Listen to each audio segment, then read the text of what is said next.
Hi everyone, welcome to my channel, and in today's video I'm gonna be talking about how depression can lead us to develop a unhealthy relationship with food. So generally speaking, when we think about depression, we think about low mood, isolation, maybe issues with getting up in the morning. But there's actually more to depression than this. Some of other very common symptoms of depression are loss of motivation and interest in doing things, loss of enjoyment in doing things in general in life, ongoing sadness, dysregulated sleep and eating patterns, low energy. Then we have also social isolation, feeling hopeless, worthless, guilty, and irritated. And then also we will have ongoing negative thoughts about what's the point, thoughts about ending life, which are then related also to feeling hopeless. And in order for someone to be diagnosed with depression, they need to experience these ongoingly for at least 2 weeks. So now, on the other hand, looking at dysregulating eating habits and specifically looking at binge eating, we can say that the binge happens when person eats a huge amount of food in a very short period of time. So it could be, let's say, 2000 of calories that person eats within maybe 1 hour. That will be considered a binge. Additionally, for this to be considered a binge, the person needs to have this frantic urge to eat that is also described as people losing control over how much they eat and when they stop to eat. Well, overeating doesn't have that urge. And now that we know what the binge eating is and what depression is, we can see how these two are related.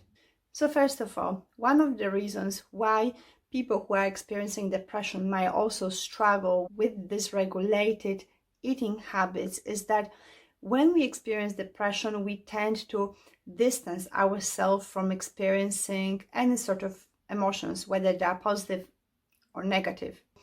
And that later on can also extend to us distancing ourselves from what we experience within our body. That means that it might be much more difficult for someone then to gauge whether we are full or hungry, and that will then lead to issues such as undereating or overeating. Another reason why someone who's experiencing depression might also struggle with their eating habits is that they might be using food as a comfort, because obviously in depression they deal with very difficult emotions and they might be just using food to help themselves to deal with these difficult emotions. Another reason how depression can lead us to develop unhealthy eating habits is that we can actually use food as a distraction from the real problem, because obviously while struggling with depression we're gonna have certain ruminations, negative thoughts about ourselves, about maybe other people. So when the food actually becomes an issue, we then spend a lot of time thinking about the food. So planning what we're gonna eat, when we're gonna do the groceries, when we're gonna cook, what we're gonna cook, how we're gonna cook, when we're gonna eat. So actually all that planning that goes into food can actually take up a lot of time, a lot of space in our mind. Therefore, the person might not have then that much time left to ruminate and feel bad about themselves. And to an extent, that defense mechanism can work temporarily until the person actually finds a better way of dealing with these very painful emotions and very difficult thoughts. Now that we know the relationship between depression and unhealthy eating habits, let's have a look at your specific eating habits and let's see if we could maybe change anything around it to help you to develop a better relationship with food.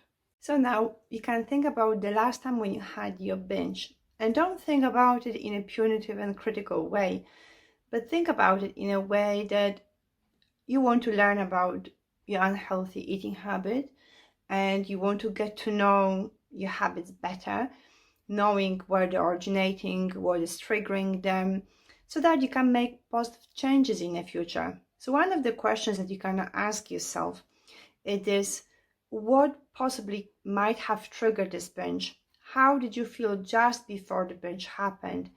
Does this feeling remind you of something similar from the past?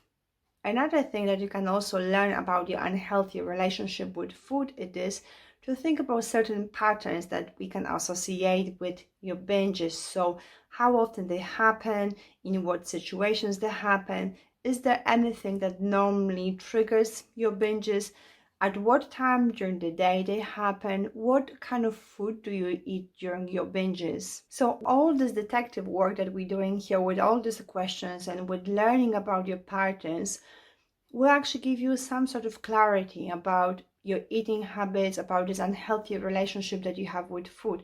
And that already can help you to think about the ways of how you can maybe change those unhealthy patterns, and also will give you a sense of having more control of what is happening in terms of your eating patterns. One of the most popular approaches to work with depression, it is the cognitive behavior therapy, which is CBT. And how we do that within CBT is that normally we start working with negative thoughts, because the thoughts that produce our emotions. So first of all, what you could do is to keep a diary of your negative thoughts. And I'm sure you're not gonna have hundreds of them. It's gonna be maybe 10, 20 thoughts that are actually quite negative and are very repetitive. Once we know the list of your negative thoughts, then we can start challenging them and looking for facts. And as well, by having the list of those negative thoughts, I hope that you're going to be able to realize that actually those negative thoughts at some point in your life, they became your default way of looking at reality. But as you know, there's no one way of looking at reality. And with that awareness, then we can start challenging your negative thoughts and learning a more balanced way of thinking about ourselves, other people, and our surroundings. By being able to change the negative default way of thinking into something which is more balanced, then we're gonna start experiencing more positive emotions. And then as a result of that, that should also impact positively our relationship with food. Also, what can really help you here to change your eating habits, it is to keep a diary of how you feel emotionally and how you feel physically. As I've mentioned at the beginning of this video, that with depression we can become quite distant from how we feel emotionally and also physically. So by having this diary, we can become again more aware of our emotions and physical sensations. So in times when we maybe have this urge to eat, then we might be able to realize that actually I don't feel hungry, I don't need food. I feel upset because maybe someone said something to me, and that's why I'm reaching out for food. So by having this awareness, that already can help you to reduce the amount of times that maybe you go and binge.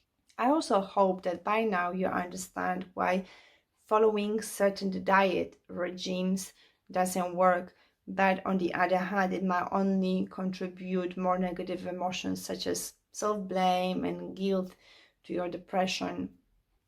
I hope that this way of looking at depression and binge eating resonates with you. And also, please let me know how is your journey of applying these very simple techniques of working with negative thoughts and emotions that I just gave it to you. And also let me know of any other techniques that maybe you've used and they've worked for you. And I'm gonna see you in the next one then. Thank you. Bye bye.